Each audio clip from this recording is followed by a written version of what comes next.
Hi ladies and gents, if there are any gents.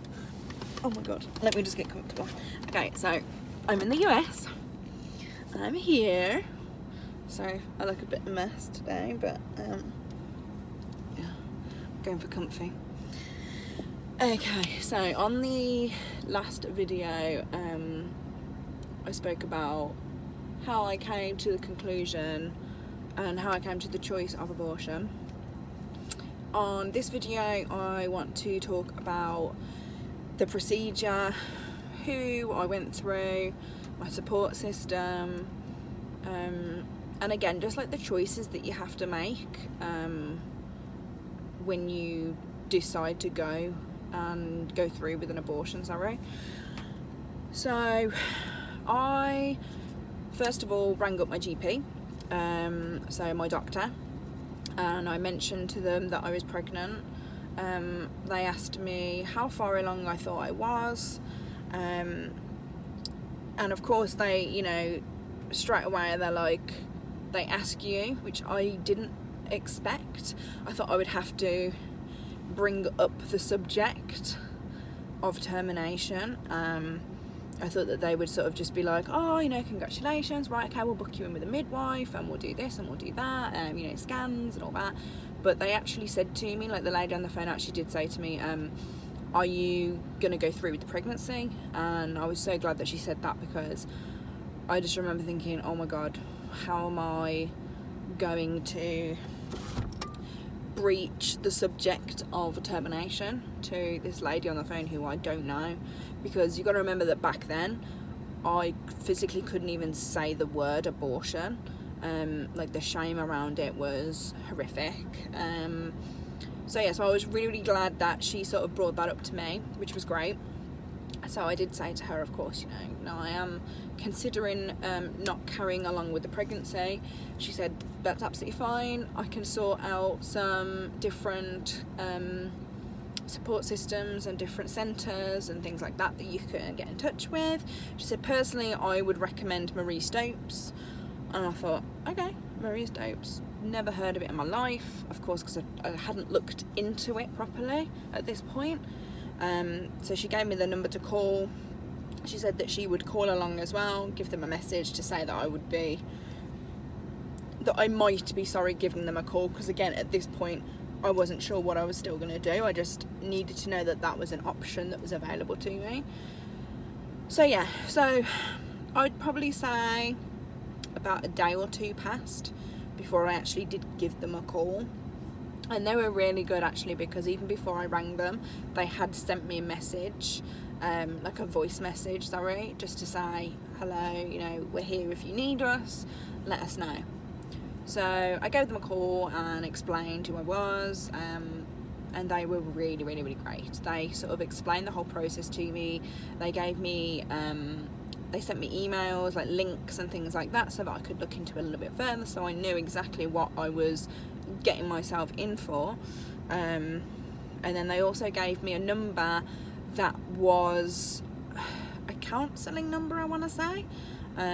It was 24 hours as well. They said that their nurses are always on hand, things like that, so it made me feel at ease, basically. Sorry, my throat's going really dry. So I booked an appointment with them, and to be honest, the only issue I had, for me personally, with the whole process of it, was that the office, or the clinic, was so far away from me, and I don't drive. Thankfully I had some amazing friends that did take me. Now bear in mind that if you go through with an abortion, you are not supposed to drive yourself home. So you do really need somebody, but to be honest, on the day when I went, I saw girls leaving in a taxi. Now, it's not something I would want to do, because you don't know what's going to happen to your body as you leave the clinic, and being in a taxi, probably not the best idea. But if it is your only option, then it's an option that is definitely better than driving yourself home, because again, you can go dizzy, you're gonna lose a lot of blood. It's basically you are bringing on a miscarriage. So you know, if you read, this is the thing that helped me, to be honest, to know exactly what I was going to go through. Because, I mean, you can search, you know, what happens after an abortion. And this is a medical abortion I'm talking about. And a medical abortion is where you take, I want to say I took 2 tablets, and then you have a choice. You can either go back and you can take 4 tablets orally, or you can insert 2 more tablets or 3 more tablets, sorry. It might even be 1, I can't remember. I didn't do this option. Vaginally, and then it will dissolve inside of you. I didn't want to do that. I just wanted to take them orally, which for me it worked a treat. It was brilliant. Where was I? Yeah, so basically the thing that helped me to understand exactly what I was going to go through after the abortion and the termination was, instead of Googling what happens after an abortion, what happens after a termination, you want to be Googling what happens when you have a miscarriage at so many weeks. However many weeks you are, that's what you want to be Googling, because that is going to give you the correct information of what is basically going to happen to your body, because that is in essence what you're doing. You're medically bringing on a miscarriage.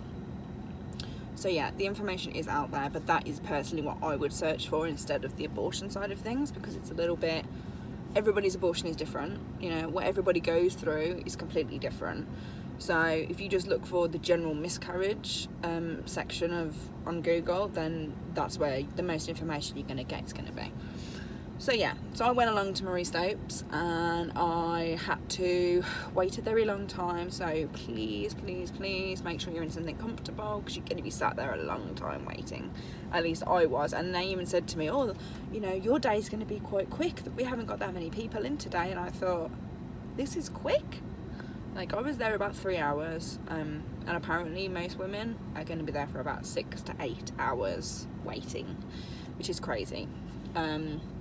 So yeah, so basically I had to go into a room first of all with a nurse, and she did certain tests. She asked me a few questions, and the questions that they're going to ask you are, were you raped? Have you been abused? Are you being forced into having this abortion? You know, things that logically, if you think about it, of course they're going to ask you that, because it, you know, you're in there on your own. You are not allowed to take anybody in with you, and I can understand why now. At first I was like, what, you know, I don't want to do this on my own, but after they were asking me the questions, I thought, you know what, that's a good idea really, because, you know, if a woman has been made by, say, her partner to go in to have this abortion and she doesn't want it, she can talk to them, she can tell them, and they can help her. So it's good really in terms of things. So yeah, so I went in there, had the questions, had the couple of checkups and tests and stuff like that, and then they did the scan, and they just do the scan to find out exactly how many weeks along you are, so that they know the dosage that they have to give you, and basically what you're working, or what they're working with, sorry. So when I had my scan, I'm not going to lie to you, it hurt, and I was suffering really, really, really badly with morning sickness as well. So to me, it was, I wouldn't go as far as to say agonising, but it was definitely uncomfortable. So they, of course, you know, you see on the movies, they do a scan and they put the gel on you, and then they literally just rub the thing over you, and it's all magical and emotional. No, it wasn't like that for me. They pushed that thing in so far that it was hurting me, and I said to the woman, I was like, if you keep jabbing me with that scanner, I'm gonna be sick. Like, it was pretty painful for me. Of course they turn the screen away from you, so you don't have to see your pregnancy on the screen. I don't like saying baby, because how many weeks I was, it wasn't a baby. So yes, they turn the screen away from you. They do print out the scan pictures, and they try their hardest, they say, to make sure that you don't see them. However, the lady literally had them along her arm there, and I could quite clearly see them. So that was, yeah, I was like, oh, that's great, thanks for that, I really wanted to see that. So anyway, yes, that's the first bit. Then they head you back into the waiting room, you wait even longer, and then you go into the second room with a professional nurse or a doctor, I suppose, and then they talk through the medication with you. Now, of course, this is just a medical abortion. If you go for surgical, it's going to be completely different, but I personally didn't opt for the surgical option. I opted for the medical. For me, it just felt like the lesser of two evils, for me personally. So I went through the medical abortion, and the first day they gave me 2 tablets to take, and that basically what that does is it stops the pregnancy from progressing, so it just stops it in its tracks. You will remain pregnant, but it stops the stops the pregnancy from carrying on. Usually you don't tend to start bleeding straight away. I did. It wasn't a lot, but I definitely started bleeding. Now, I had to wait about a day and a half until I took my next tablets, just because of how my appointments fell and when I could get there, because of course I don't drive and it was quite far away, so I had to rely on my friends. So as long as you get there, I think it's before 72 hours, but it might be 48, to take the second lot of tablets, then there's no issues, it's going to work. So I got there a couple of days later, and I basically had to take 3 to 4 tablets. Now, you don't swallow these tablets, they actually just go up in your gum and down in your gum, and they have to dissolve, so you have to keep them in your mouth for 30 minutes. Whatever is left of them, then you can take and swallow with water, but you have to let them dissolve against your gum. She said to me to definitely take some painkillers before I got there, which I did. I actually took double the dosage because they tell you to do that, because of course the pain that you're gonna go through is gonna be quite high. Now, for me, the pain wasn't really that bad. It was almost just like bad period pains. That's the only way I can describe it. And I just made sure that I wasn't alone for a start, and that I was in my house, and that I was comfortable, and that I was in my bed, that I had somebody there with me. Make sure you have hot water bottles, or even better, those microwavable wheat bags. They're amazing. And you basically just have to wait. A lot of the time as well, women say to sit on the toilet is probably the best option, and it is. You can't have a bath or a shower for 24 hours afterwards, simply just because of the heat. You know, you're gonna feel lightheaded as it is because of the amount of blood that you're gonna lose. So you don't want to be going into a hot shower or a hot bath. It's just gonna make you feel worse. But overall, personally, I was terrified before mine.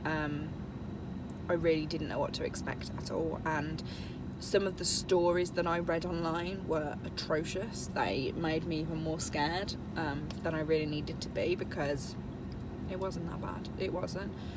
I would personally say that it's more the mental side of things than it is the physical. You know, mentally you go through, oh my gosh, have I made the right choice? Oh my gosh, there's no going back now, things like that.